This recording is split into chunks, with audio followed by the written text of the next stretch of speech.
Hi, Donald, a Canadian woman here. I see what you did to Jasmine Mooney. You detained her, you humiliated her, and you terrorized her. And I want you to hear this. I, along with millions of other Canadian women, will not stand for it. You think you know Canada. You throw out names like Gordie Howe and Wayne Gretzky like Tim Hortons does hockey cards. Sure, they're great hockey players, but so too are Hayley Wickenheiser and Marie-Philippe Poulin. They are gold medalists, they are leaders, and to us Canadians, they are legends. And while we're at it, Canada's a soccer nation too. Christine Sinclair isn't just Canada's best soccer player, she's the best in the world. And that's not all. Arts and entertainment, we have Margaret Atwood, Celine Dion, and Sandra Oh. You may have heard of them. Now, somebody you may not have heard of is Viola Desmond. Viola kicked off her shoes and the first civil rights movement in all of North America. She was Rosa Parks before there was a Rosa Parks. For some reason, you picked Kevin O'Leary from the Dragon's Den, but we'll stick with Arlene Dickinson. Danielle Smith has proven to be one of the most effective leaders in our country. And although their political values don't align, she is widening the trail first traveled by Prime Minister Kim Campbell. In Canada, we don't persecute our political predecessors, we honor their legacies. And I want to remind you of Nicola Goddard. She was the first woman in the Canadian forces to die in combat. And Donald, she died fighting in Afghanistan, supporting American troops against the very terrorists who attacked your soil on 9/11.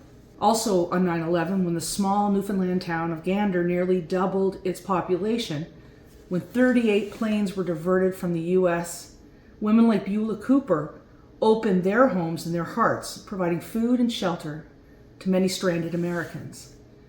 We are accomplished and kind. But Donald, we also make big decisions. Did you know that Canadian women account for 75% of all consumer spending in Canada?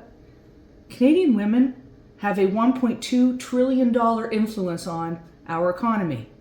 We choose the vacations, we pick the brands, and we invest in the future.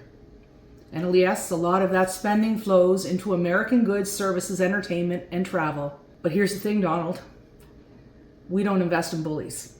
That's because Canadian women are among the best educated, healthiest, and happy in the world.